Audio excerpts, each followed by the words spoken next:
Welcome to Geek Philosophy, where we love geeky wisdom. If you're new to the channel, my name's Brian, and welcome.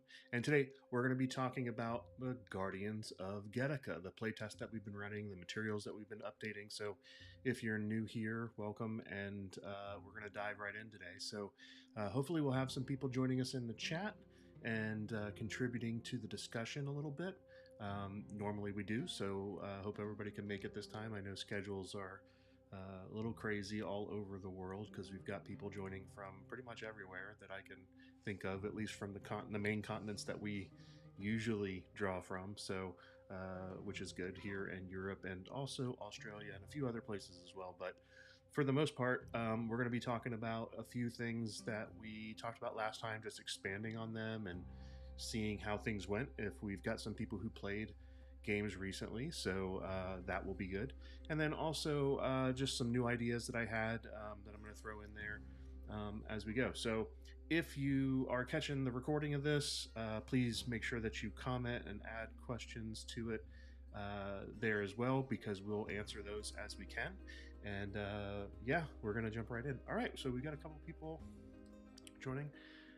We've got Ben in the chat. Hey there, Ben. And for some reason, again, I'm going to fix yours, Ben, because for some reason it always messes up the first time I bring someone in. So we're going to not have this happen by making sure that the text is right. So give me a moment. And let's make sure. There we go. So we actually have text that shows on screen that we can see. So welcome. Glad to see you in the chat. All right, so I've got some notes up as usual. We'll dive into those. One of the things that kind of helps me is to go back and look at previous notes just to make sure that I'm on the right track with things. So first thing I'm going to do is pull up our regular campaign setting guide. If you're joining us and you haven't gotten these working files yet, that might be because you haven't joined the actual playtest. If you join the playtest, you'll have access to all of the files that we're using as we're talking this through.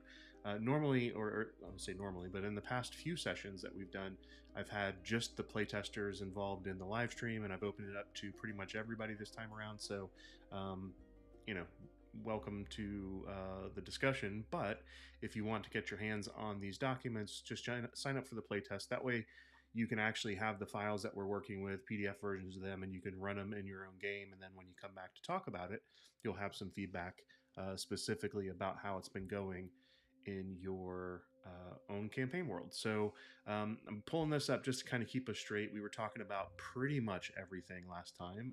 We also discussed the addition of, let me scroll down to the side here. We talked about the addition of the Brights in the adventure. So in the Unseen Allies current section, we've got a paragraph about the Brights, which are sort of the good aligned sort of mystical creatures that are the antithesis of what the Frights are. So these are potential companions. They may help the Guardians in some way. They can also help keep the lore going because they may be around forever. We don't know. It depends on how the lore plays out, but they can gather what was learned from one generation and pass it on to the next.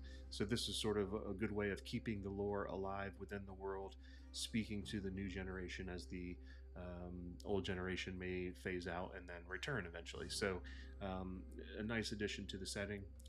We also talked a little bit about fairy folk a couple of days back. I wanted to bring them up again because one of the things that I also want to make sure that we're including is there's also the unseen fairy folk that exist in the world, and they don't have to be unseen by everyone. In other words, people can run, if you're having things like pixies and brownies and sprites in your campaign world, they can exist there and be around for everybody. It's not just the kids and the elders that can see them.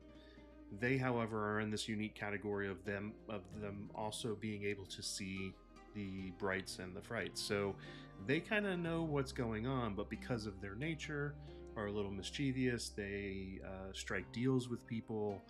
A lot of the things that we have in our normal folklore, right? So when we talk about the frights, which is the main topic I wanted to talk about tonight, is, we can continually think in the back of our minds that, the fairy folk may be a good barrier against the frights at some level.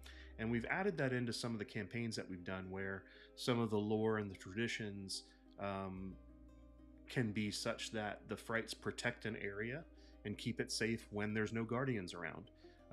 But again, at a cost. Maybe you need to leave an offering out for them so that they are on your side or something like that. So just something to continue keep in the back of our brain, because today what I want to really focus on is the frights. I'm going to actually copy this section into this working document just because I don't want to mess this one up until we get our thoughts together. That's something else. Maybe we'll get into that. I don't know. And the reason I want to do that is just because I can kind of mess with this here and merge this stuff later. But I want to get into a couple things that have popped up. One of the questions that we had in the video comments was around how do you sort of reconcile the fact that we've got frights existing at the same time there are other monsters or some of the monstrous civilizations that may exist in a campaign world like D&D or Pathfinder or something like that.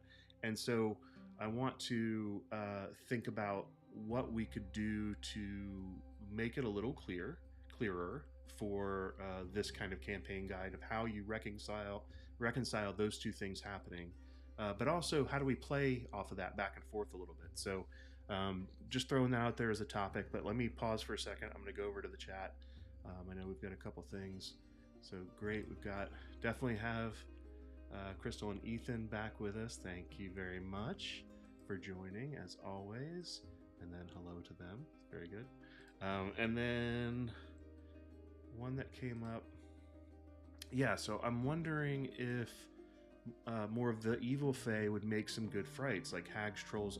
Yeah, so this is that fine line of like, how do you want to play it in your own campaign world, right? So I think that I'm going to have to build some kind of verbiage and structure into the guide to leave it open enough that a game master can make the call whether they want to do that, whether they want to just say, hey, there's hags and trolls and those are forms of frights, or they both exist. How do you reconcile all that stuff, right? So because in most traditionally found games, I'll just use Dungeons and Dragons, just the most popular that we know of right now, right?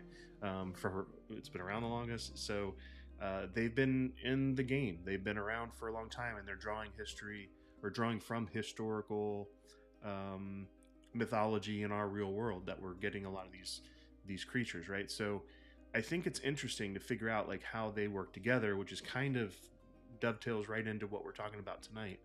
I want to give you my thoughts on it first, and then I want to get some feedback from those of you that are in the chat. So my first gut reaction to this was the setting as a whole. I wanted it to be the enemies are the frights, kind of full stop. Not because I don't want other creatures to be available in the world, but I was trying to draw a distinction in the setting between kids learning to play a role-playing game and going up against creatures and having their own special enemy that they're protecting the world from, and then being special and feeling like they're moving into a new era when they play the quote-unquote regular teen and adult version of the game when they're at the other table. I want them to have that ability to transition into that. I don't want it to be too restrictive, though. So there are some adventures, for example, like even one that we've had here at the house, where a fright would take the form of an existing creature in the world. We had one that was taking the form of a dragon. So I basically was able to reskin a dragon and turn it into a fright. So the kids still got the fun of fighting a dragon, but they were fighting a dragon that had the powers of a fright rather than a full-fledged dragon from the monster manual. It was a way of sort of giving the feel of the dragon mechanically, or thematically, without mechanically being so tied to the rules of what a dragon needed to feel like in D&D. And that was sort of my initial thought about combat and how all that stuff works. But I do realize that sometimes can run into a situation where it's like, well, what if I want them to be able to battle other creatures too? So that can be, that could be a challenge. So let me kind of go over the chat a little bit. I know there's a slight delay, so I'm now wondering. Okay, so that's the one. Yeah, that was the one I just brought up. Good, makes perfect sense. Oh well, thanks. Well, I guess you're a little biased since you live here, but yeah, that's true. It does make sense to me too. But I can see the other side of it. I can see the side of it where it's hard to reconcile when there are also regular monsters in the realm. And to me, those other monsters are being dealt with by the adults of the realm, the ones that are 18 to before they reach their elder years. They're the ones going off and doing those things. Let's see, that progression does make a lot of sense, and it does give you lots of space to adapt, reskin. Yeah, and that's so. This is the other, and I'm glad you mentioned the adapting and reskinning again, because to me this also helps a parent who may not have run. Ben, you and I and others watching have been running games probably for a little while and know what you're doing. When there are the new DMs or GMs that are just trying to get into role playing for their kids, this type of progression and this guide will hopefully help them learn how to create a fright, learn how to adapt things, learn how to reskin things that already exist. Taking a page out of Mike Shea's Lazy Dungeon Master book, which I'm a big fan of everything Mike puts out, but reskinning things and is great. Like you don't have to have a specialized statistic for a weapon that is a giant club. You can use whatever stats you want out of the weapons, and that giant can pick up a tree and just use whatever stats you had in the book. You don't have to come up with statistics for everything. You can adapt to whatever you need, right? So I feel as if this also gives the game masters a chance to kind of spread their wings and learn how to adapt and change things on the fly and really make things into the game they want, so that they're progressing along with their players too. So I don't want to take for granted that everybody is an experienced game master with this book. So I'm glad that makes sense for the most part. One of the things I really want to do, though, to make it a little bit easier, is I want to expand on this section. So I like the idea of having a good handful of categories, maybe 5 categories of frights, and then within those categories the list can be endless, in a similar way that in the monster manual you have a category called dragon, and then there are types of dragons, or you have a category called ooze and there's gray ooze and green ooze and black ooze and all those other types of like similar things. So I was thinking something like elemental frights,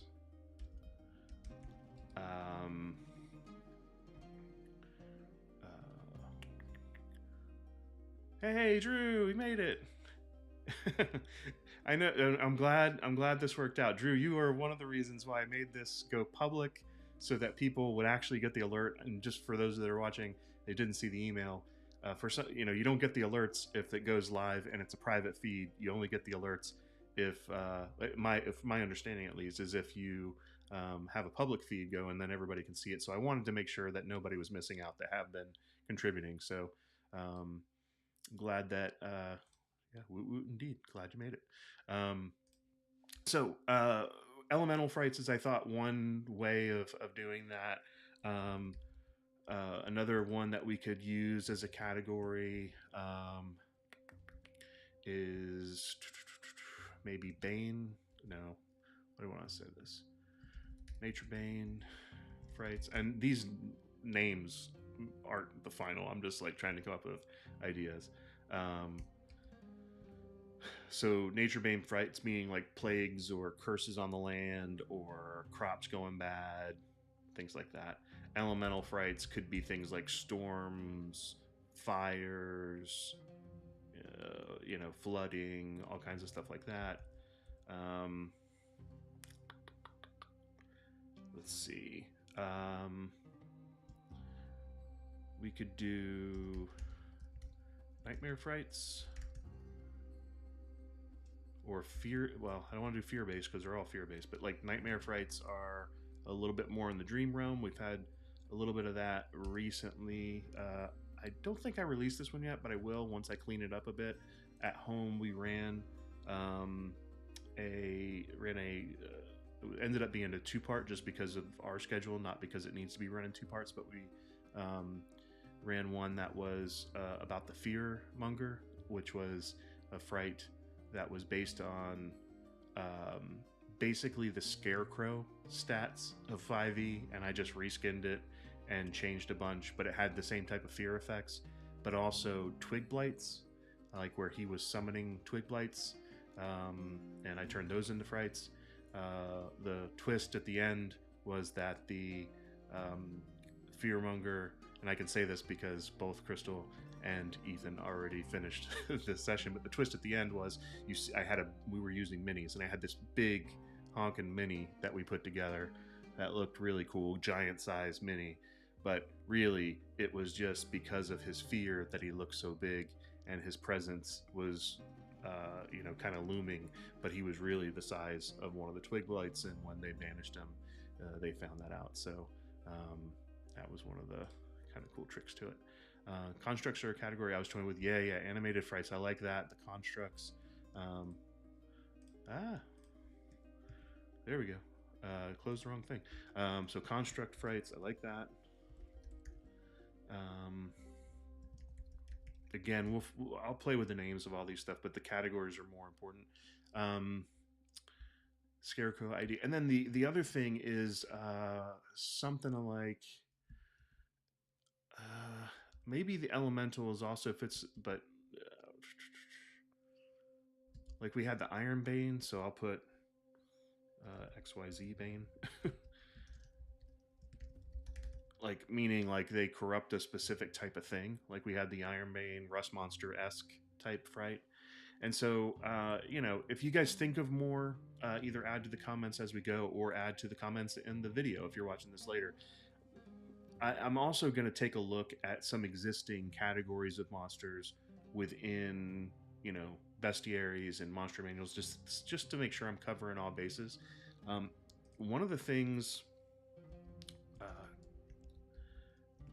I'm not sure about is whether I want to do humanoid forms. I've had one so far.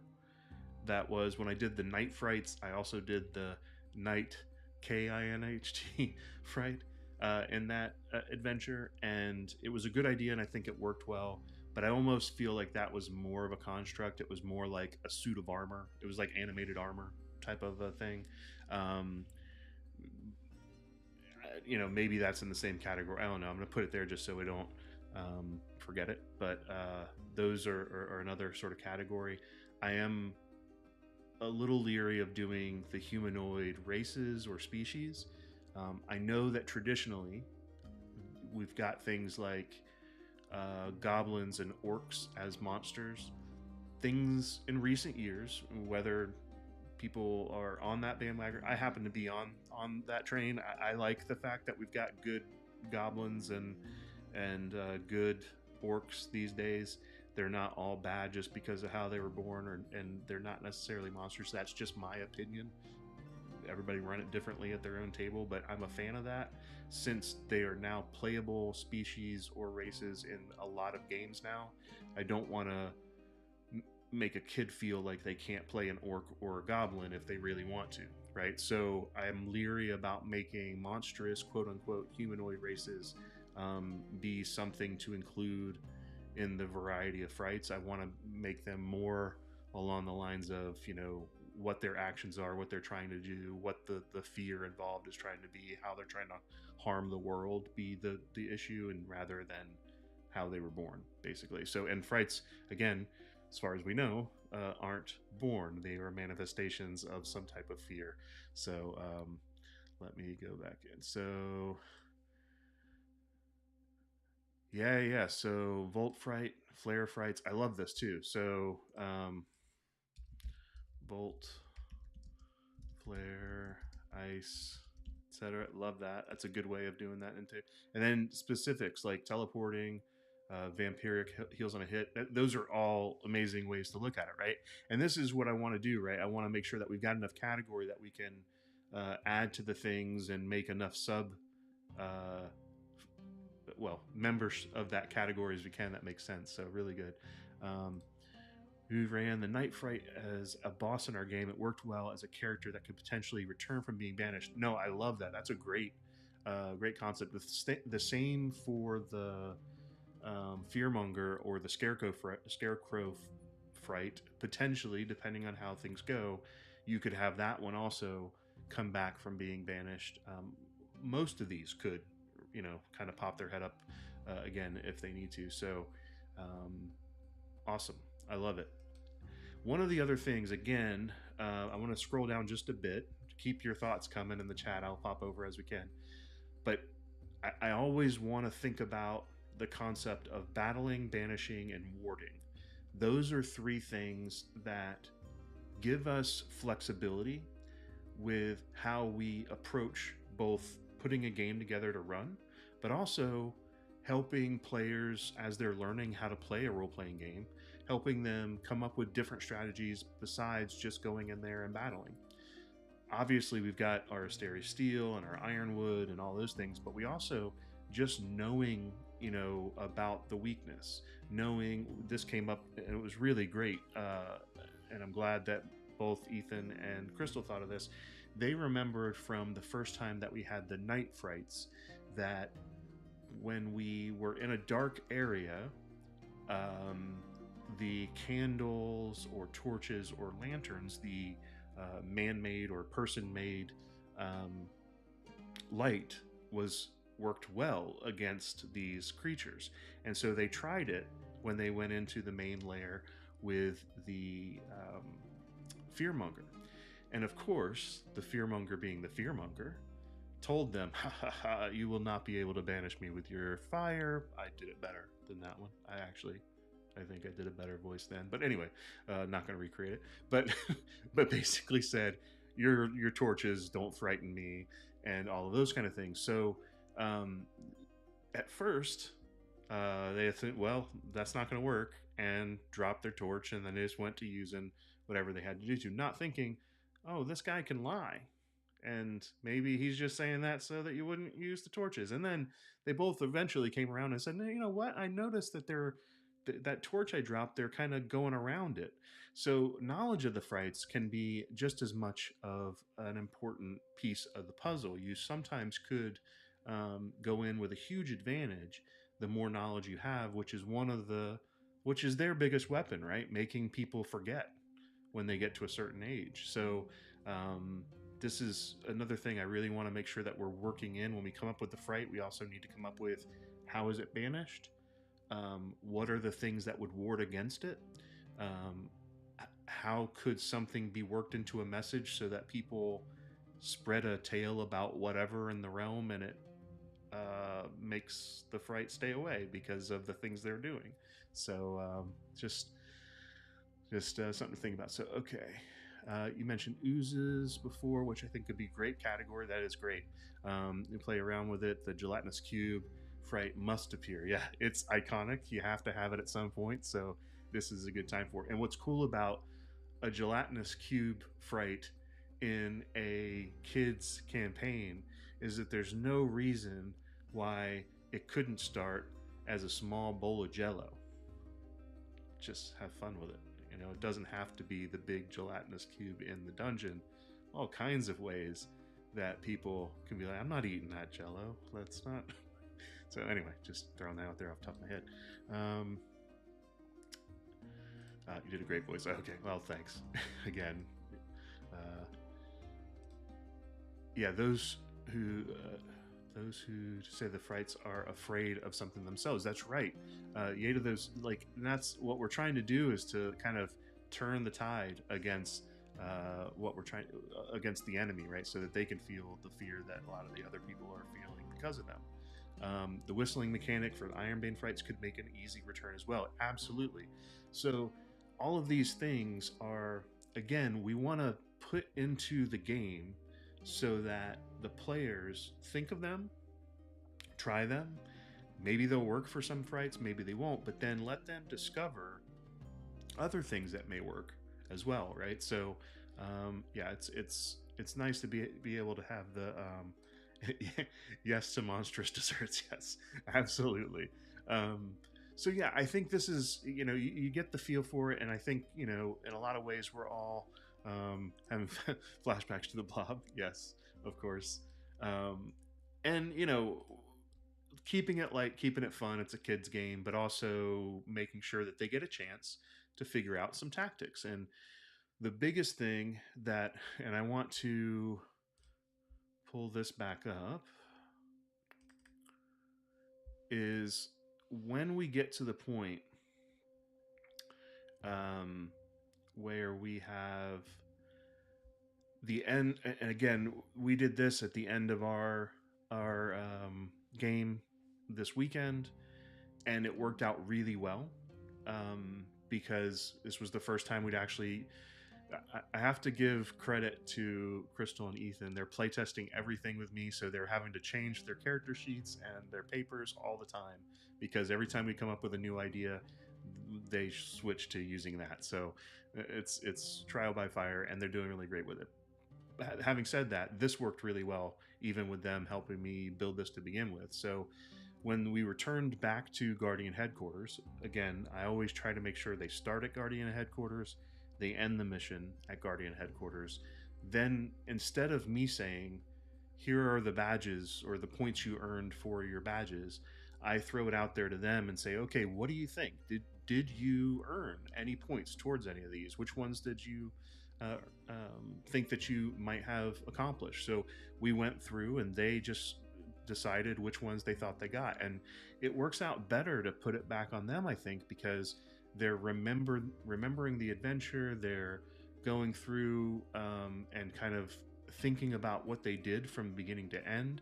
It's a really good way to recap the session. But then this is also a time for these mission notes. I would love to, if we had one of these after every mission, right? You can do this and then just file it away, because these mission notes over time may help write your new poems and rhymes and songs, because you've gathered new information, new clues about certain types of frights. And then when you put it together after maybe your fourth mission, something might click, and you go, oh, I've got this whole rhyme we can put together to tell people about how to whistle when this fright comes, or whatever it might be, right? So this is, I think, a way to keep people engaged throughout the whole entirety of your campaign, even though they're episodic, where it's just like, we're trying to get through one mission at a time. So let me pause. So now, animated food frights. I love it. Animated food frights. It's making me not kid friendly, but makes me flash back to campaign 3 Critical Role, first couple episodes where they were fighting a bunch of furniture and all kinds of stuff, which was fun to me. Fighting food hunts campaign. Yes, very good. Yeah. So I mean, and this is the thing, right? We're having fun with it, and it should be a little silly, but it also should, again, there's so many levels, I think, that we're trying to achieve. We're teaching people how to play these games. We're helping teach and helping them learn how to run games, whether it's a kid or an adult. And it's also just kind of hopefully bringing them together, right? Literally what the game is doing is what the game is trying to do, with bring some kids and adults together if you get a chance to do that. So be our guest, put our service to the test. All right, let's jump back over. We are in the notes.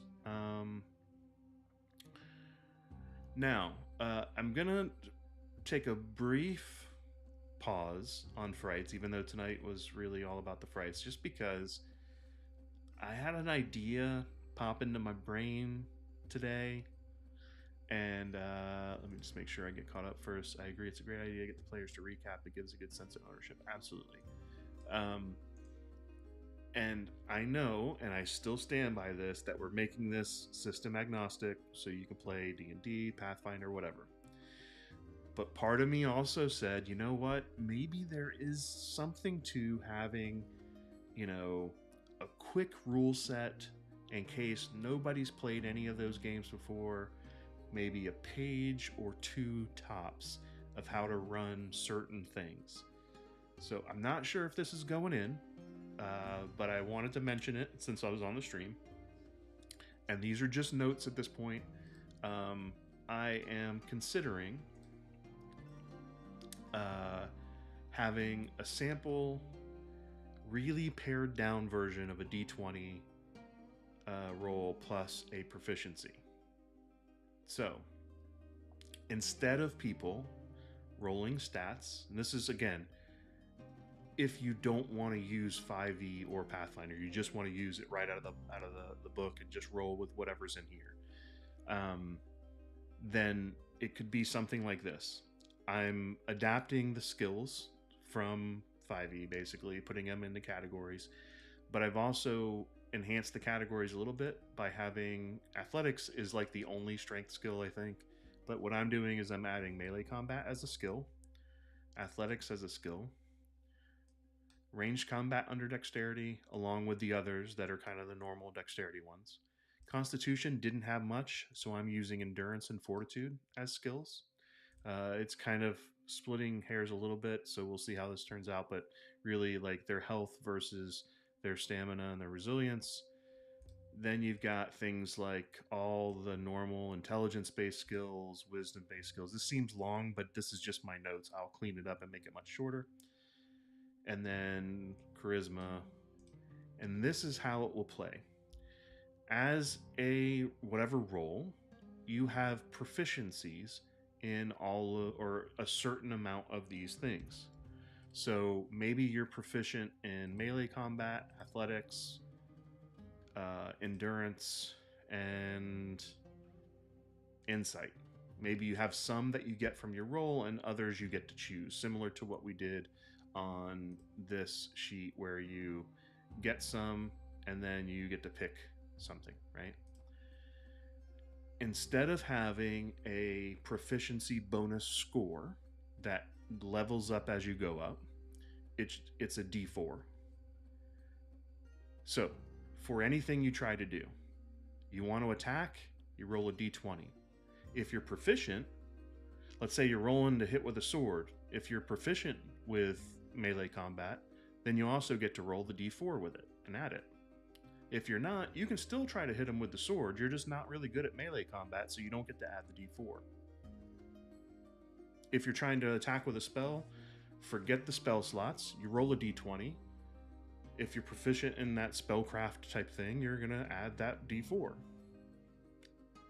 You meet the target, you get it. If there's something that doesn't have a target number, like an armor class or a difficulty class if you're rolling type of checks, then it's just contested. Instead of having saving throws, it's you roll your spell, the other person rolls to resist, whoever wins, that's what happens. You either resist or you are affected by the spell. That's basic mechanic of the entire game. It's based on a d20 plus another die if you're proficient in whatever you're trying to do. It's overly simplified, but it's just so, one, it's supposed to be overly simplified, and two, you get to roll a little bit more dice. I'll also have, when we do damage, the damage will vary based on dice, so we'll do, certain weapons do a d6 versus a d8 or whatever, similar type of thing, and if you're proficient with those weapons, then you can use them well and you get the full damage and all that kind of stuff. The spell list, I was even thinking of making it very minor. There's things like, minor magic, which is almost like a prestidigitation or druidcraft type of thing. Magic blast. You unleash a blast of energy. animal call. You can call an animal to help you out. Mend wounds. You can heal someone up to a d6. Quick step. Basically, it's like a misty step. You can bamf to another area. Shielding glow. Basically, you get a +4 1d4 to your armor class. Not a plus certain number, a plus 1d4. Vine grasp. And these are just things that if you're a keeper and you know how to cast spells, you just pick and you roll. No spell slots needed. You just do this when it's your turn to do stuff. So I think it's just a really simplified way to do it. We're gonna try it here. I just want to see how it works. Again, this is so supplementary. This is like free add-on. This is probably something I will not charge for. Once I get it published, I'll probably just put it under Creative Commons and just make everybody have this for free. They can use it for whatever game system they want after I play test it. And I'll just have this included with this setting, because really what I'm trying to put together and make a product hopefully at some point is the setting. I just want something something for free that people could use. Of course, you could play D&D for free. That's under Creative Commons too. Just want this to be a little bit less complicated, easy to pick up and go. And so just throwing it out there. So let me see. So I want to play it out and test it, but overall I like it. Awesome. I like the D4 idea. I saw a similar system in RPG for Kids book called Amazing Tales. Oh, nice. I'll have to take a look at that. It allowed for players to add a D12 to their best skill, D10 to the next best, and so on. Yeah, I like this. And what I'm also thinking, and I don't know if this would work, but maybe even having where if you level up, you don't level and get bonuses numerically, you get a new die. So you go from a D4 to a D6, and then after a couple levels, maybe you go to a D8. Let them try out all the funky shaped dice. Absolutely. There's another game. There's a guy that's putting together a game. I can't think of it now. If I do, I will link to his channel. He has a smaller channel than me, and I'm not a big channel, but he has a really, really well thought out game system that he's working on that basically works on rolling 3 dice, and whatever number in the middle is what you get for your score. And it basically goes from the difficulty glass only goes up to 12. And it's a really good, efficient system, I think. I don't want to rip that off. I want to go with this, but he's got a really good one too. I'll probably put a link in the description to one of his videos where he explains it, because I'd like to support other creators that are trying to do some cool stuff. And it looks really, really well thought out. So I'll put a link in it. But yeah, I think it's it also, here's the thing though, it also adds a lot of variation to the game. Without having a static bonus, that D4 could roll a 1, or it could roll a 4 every time. And if you're not using a spell save DC, you don't have a solid 15 that they have to beat every time. You're rolling, and you might roll 6 when you roll, if it's a contested roll, and they roll 8 and they still saved, right? So there's a lot more variability. The numbers aren't very clean and mapped out, but it does make for an exciting up and down potentially experience playing the game. So if you want to try something like this, as soon as I get it into a document that just makes sense. Right now this is all just kind of cluttered thoughts from me typing stuff out, so feel free, but we'll try it at home here with our next session and see how it goes. Which, yeah, sorry Ethan and Crystal, you got to change stuff again, but that's the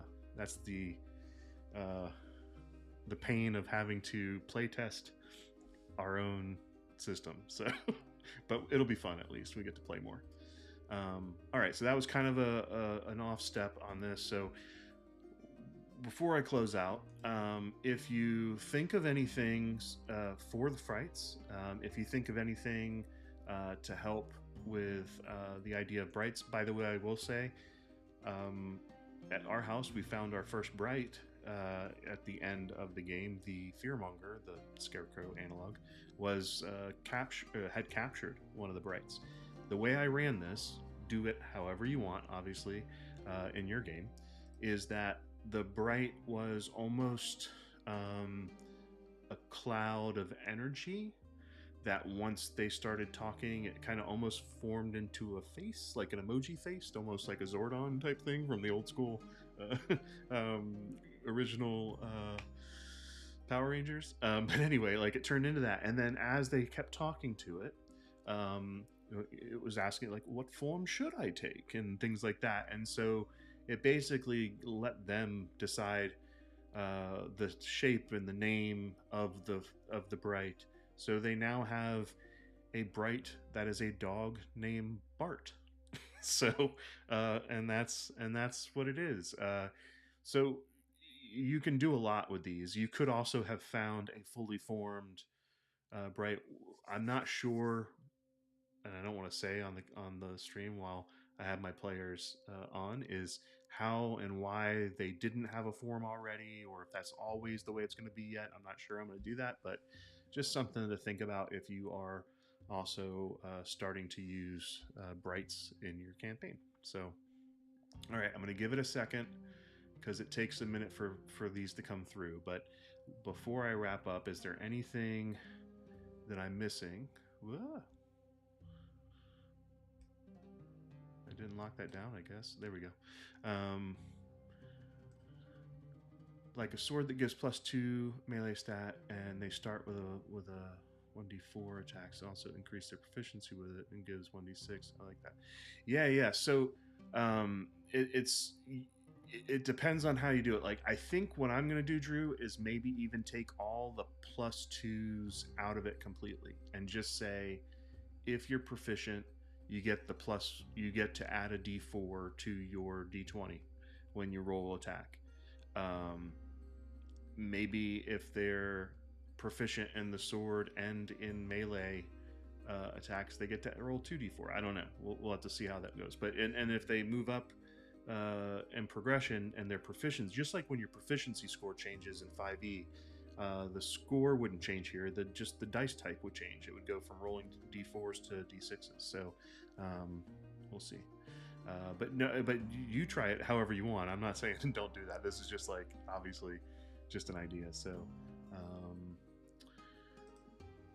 yes, the malleable bright mechanic. I'll definitely be borrowing it. Awesome. Yeah. I feel like people should live. Part of me is also the idea. Even before I got the comment on, which it was a great comment on online, I was thinking about how do I work in the idea of imaginary friends into the game, where they're not really imaginary, they're real, but the idea that you could have an imaginary friend that you're talking to that your parents can't see, but their Bright is sitting right next to you, right? So I wanted that idea, and with that idea means that your imaginary friend kind of takes the form of whatever you want it to. So I try to pull from our world and lore as much as I can. The Daemons from the Philip Pullman books. The other thing that, and I don't think maybe I did in the early ones, but I'm also leaning into, when I start putting together the one for, or the section on frights, is I'm maybe leaning into writing it as if it's a log of the frights, meaning like this is the Guardians logbook, almost taking a page out of the way the Spiderwick Chronicles, if you ever read those books or saw that. I know the movie was different and that was really cool too, but the books themselves, or even like How to Train Your Dragon, when you open it up and you see all the stats of the dragon, but it's written in a way that shows all the history. I'm going to try to do something like that, I think, for how I present the information about the frights. So the lore will be tied with it. If there's a song that goes with it, it'll be there, that kind of thing. So I confidently predict my boys will both want tiny dragons, and I think they should both have tiny dragons. That's amazing. We loved it. My vote was a dragonfly, but Ethan went out with the puppy dog named Bart. And also, Crystal, there were dragonflies on the walls of that tomb because, as someone who plays in main campaign, you may have picked up on the fact that the dragonfly symbol was the same dragonfly symbol that you saw when trying to enter the Donrin tombs in the Relics of the Ancient campaign, because it was an old Donrin Empire location. So there we go. He did a great voice for a Bright as well. And I would do it for you, Drew, but I can't remember which one I did. That's really sad. I can't remember the Bright voice now. If I remember it by next time, I'll do it then. Yeah, there we go. So Drew had the two bunnies. Yeah, absolutely. So that's what really kicked this off. It kind of coupled with the idea I already had for the imaginary friends. That's what really was the kicking off point of we're going to go ahead and put the Brights in. So big thanks to Drew for sparking the inspiration for making that change. All right, everybody, we're going to call it for this time around. I'll continue working on this. We'll have more of these playtests. I am going to be working with a friend who is a designer and an artist, and he's going to be helping me with layout and getting things ready. Just to give you a quick update so that you hopefully can help me spread the word as we get closer and closer. But the idea is to set up a Kickstarter for this, to get some professionals helping with the actual development of this thing, make sure I can get it professionally edited, all of those things. I need artists to help with a lot of the things that we're putting together, and I appreciate everybody's input on and suggestions on what I've written so far. It's really been helpful. When we get to the point that we're going to do the Kickstarter, I'd like to have at least something that people can see. So I'm going to be working with a good friend of mine who was actually on our Relics of the Ancients campaign, Carrie, who was one of my original players from back in the day in junior high school, was in that gaming group. We've been friends all the way up till today and beyond.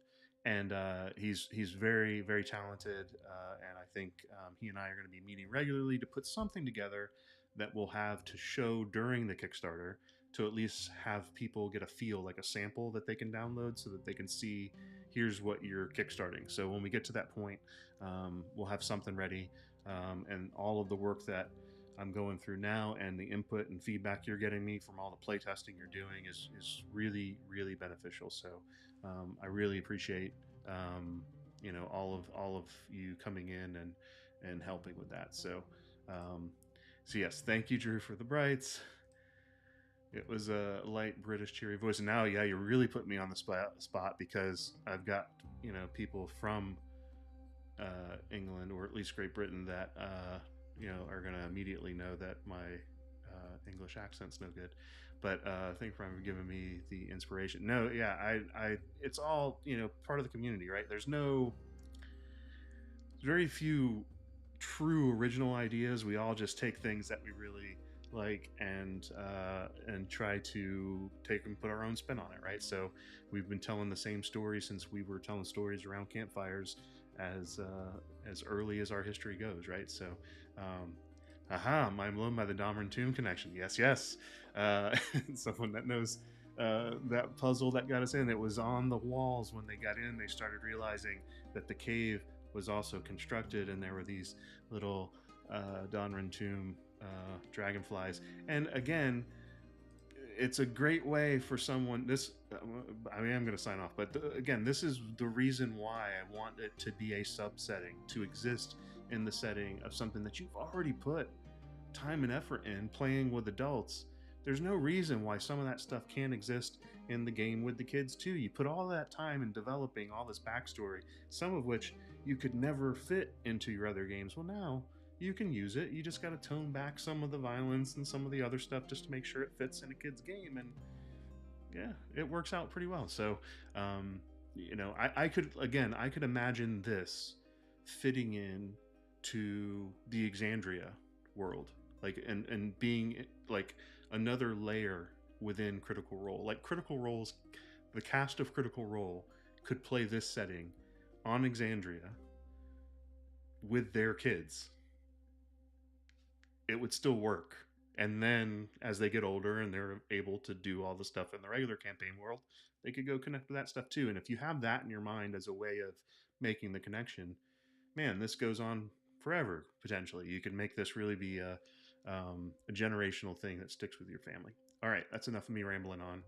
Thanks so much, everybody, for hanging out today, and we will catch up next time. I will send out updates as soon as I have them, but we'll catch you next week on the stream.